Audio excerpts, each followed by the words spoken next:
Hello friends, ഇന്ന് നമ്മൾ നോക്കാൻ പോകുന്ന വീഡിയോ നമ്മൾ ബാത്റൂമിനോട് അറ്റാച്ച് ചെയ്ത് വരുന്ന സമയത്ത് ബാത്റൂമിനോട് അറ്റാച്ച് ചെയ്ത് വരുന്നുണ്ടെങ്കിൽ നമുക്കവിടെ ചെറിയൊരു ഡിം ലൈറ്റ്സ് രാത്രി ആ സമയങ്ങളിലെല്ലാം തന്നെ ചെറിയൊരു ഡിം ലൈറ്റ്സ് നമുക്ക് അത്യാവശ്യമായിരിക്കും. കാരണം മറ്റുള്ളവർക്ക് ഡിസ്റ്റർബൻസ് കാര്യങ്ങൾ ഉണ്ടാകാത്ത രീതിയിൽ ചെറിയൊരു ഡിം ലൈറ്റ്സ് അത്യാവശ്യമായിരിക്കും. അതിന് വേണ്ടിയിട്ട് നമ്മൾ സാധാരണ കൊടുക്കുന്ന ഫുഡ് ലാമ്പാണ് ഞാൻ ജസ്റ്റ് നിങ്ങളെ കാണിക്കുന്നത്. അതായത് ഫുഡ് ലാമ്പ് എന്ന് ഉദ്ദേശിച്ചിട്ട് ജസ്റ്റ് ഒരു ഡിം ലൈറ്റ്സ് പോലെ തെളിഞ്ഞ് നിൽക്കുന്നതായിരിക്കും.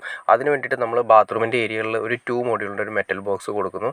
അത് താഴെ നിന്ന് ഒരു 20 സെൻറ്റിമീറ്റർ ഹൈറ്റിലാണ് കൊടുക്കുന്നത്. അത് 2 മോഡുകൾ കൊടുക്കുന്നതാണ് ഏറ്റവും ബെറ്റർ. നമുക്ക് പല മോഡൽ ലൈറ്റ്സുകൾ അവൈലബിൾ ആണ്. നമുക്ക് ലൈറ്റ് കൂടിയ ടൈപ്പ്, ലൈറ്റ് കുറഞ്ഞ ടൈപ്പ്, അങ്ങനെ പല ടൈപ്പുകൾ നമുക്ക് അവൈലബിൾ ആയിട്ട് നമുക്ക് കിട്ടും. അതെല്ലാം വരുന്ന LED ലൈറ്റ്സ് തന്നെയായിരിക്കും. ഇതിൻ്റെ മെയിൻ സ്വിച്ച് വരുന്നത്, മെയിനായിട്ട് നമ്മളതിൻ്റെ സ്വിച്ച് കൊടുക്കേണ്ടത് നേരെ വരുന്നത് നമ്മുടെ ബെഡ് സ്വിച്ചിലേക്കാണ് വരുന്നത്. അതിന് വേണ്ടിയിട്ട് നമ്മൾ ബാത്റൂമിൻ്റെ എൻട്രൻസിലേക്ക് വരുന്ന അതേ സ്ഥലത്ത് തന്നെ വെട്ടിയിട്ടാണെങ്കിൽ ഏറ്റവും നല്ലത്. അത് തന്നെ കൊടുക്കുകയാണെങ്കിൽ ഏറ്റവും നല്ലത്. കാരണം ബാത്റൂമിലേക്ക് നമ്മൾ കിടക്കുന്ന ഏരിയയിൽ വരുന്ന എൻട്രൻസ് സ്വിച്ച് ഉണ്ട്, അതിൻ്റെ തൊട്ട് താഴെ തന്നെ കൊടുക്കുകയാണെങ്കിൽ ഏറ്റവും നല്ലത്. ഇനി അതെല്ലാം കബോർഡ് കാര്യങ്ങളൊക്കെ വന്ന് മറിഞ്ഞു പോവുകയാണെങ്കിൽ നമുക്ക് സൗകര്യപ്രദമായ രീതിയിൽ വെളിച്ചം രാത്രി കിട്ടാവുന്ന രീതിയിലുള്ള ഒരു ഏരിയയിൽ നമുക്ക് കൊടുക്കാൻ സാധിക്കുന്നതായിരിക്കും. ഇതാണ് നമ്മുടെ ബെഡ്റൂമിൻ്റെ പൊസിഷൻ വരുന്നത്.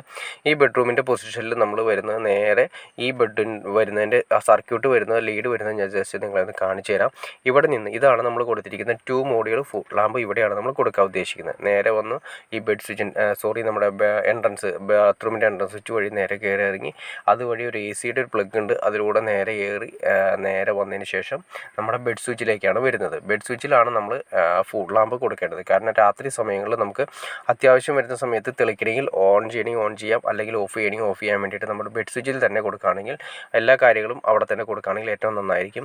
അതായത് നമ്മുടെ 2 2-വേ സ്വിച്ച് വരുന്നുണ്ട്, ലൈറ്റും ഒരു ഫാനും വരുന്നുണ്ട്, അതുകൂടാതെ AC വരുന്നുണ്ട്, മാസ്റ്റർ സ്വിച്ച് വരുന്നുണ്ട്, പിന്നെ ഒരു പ്ലഗും സ്വിച്ചും വരുന്നുണ്ട്, പിന്നെ നമ്മുടെ ഫുഡ് ലാമ്പ് വരുന്നുണ്ട്. പിന്നെ അത്രയും കാര്യങ്ങളാണ് നമ്മുടെ മെയിനായിട്ട് ഒരു ബെഡ് സ്വിച്ചിൽ വരുന്നത്. പിന്നെ വേണമെങ്കിൽ നമുക്കൊരു മൊബൈൽ ചാർജിങ്ങിന് വേണ്ടിയിട്ട് നമുക്കൊരു ഫേസ് ന്യൂട്രൽ എല്ലാം കൂടി മിക്സ് ചെയ്ത് വരുന്ന ഫേസ് ന്യൂട്രൽ എർത്ത് വരുന്ന ഒരു പ്ലഗ് സോക്കറ്റും കൂടി കൊടുത്തു കഴിഞ്ഞാൽ നമുക്ക് അത്യാവശ്യം ബെഡ് സ്വിച്ചിൽ എല്ലാവിധ സൗകര്യങ്ങളും ആയി കഴിഞ്ഞു. അതിന് വേണ്ടിയിട്ടാണ് നമ്മളോട് ഒരു 12 മോഡുകളുടെ ഒരു ഒറ്റ സിംഗിൾ മോഡുകളുടെ ഒറ്റ ബോക്സാണ് വെച്ചിരിക്കുന്നത്.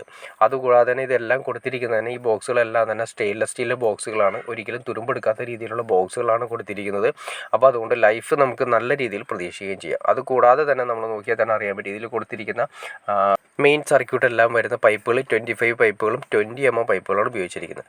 പിന്നെ ഒരു കാര്യം ശ്രദ്ധിക്കുക, നമ്മൾ ഇതിൻ്റെ അകത്ത് കൊടുത്തിരിക്കുന്ന ലീഡുകൾ ഞാൻ ജസ്റ്റ് നിങ്ങളിൽ കാണിച്ചു തരാം. കണ്ടോ, നമുക്ക് പെട്ടെന്ന് നമുക്ക് ഇതിൻ്റെ സ്വിച്ചും കാര്യങ്ങളൊക്കെ കൊടുക്കുന്നതിന് വേണ്ടിയിട്ട് കറക്റ്റായിട്ട് 1 സ്ക്വയർ വയറാണ് നമ്മൾ ഈ പറയുന്ന രീതിയിൽ ഫുഡ് ലാമ്പിനും അതുപോലെ ലൈറ്റിനും എല്ലാം കൊടുത്തിരിക്കുന്നത്.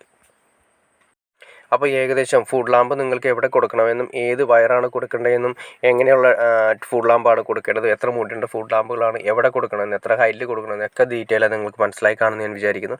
ഇനി എന്തെങ്കിലും ഡൗട്ട്സോ കാര്യങ്ങളോ ഉണ്ടെങ്കിൽ തീർച്ചയായിട്ടും കമൻറ്റ് ചെയ്യാൻ മടിക്കരുത്. അതുപോലെ ഷെയർ ചെയ്യാനും മടിക്കരുത്, സബ്സ്ക്രൈബ് ചെയ്യാനും മടിക്കരുത്. ഓക്കെ ഫ്രണ്ട്സ്, അടുത്ത വീഡിയോയിൽ കാണുന്നവരെ ഓക്കെ.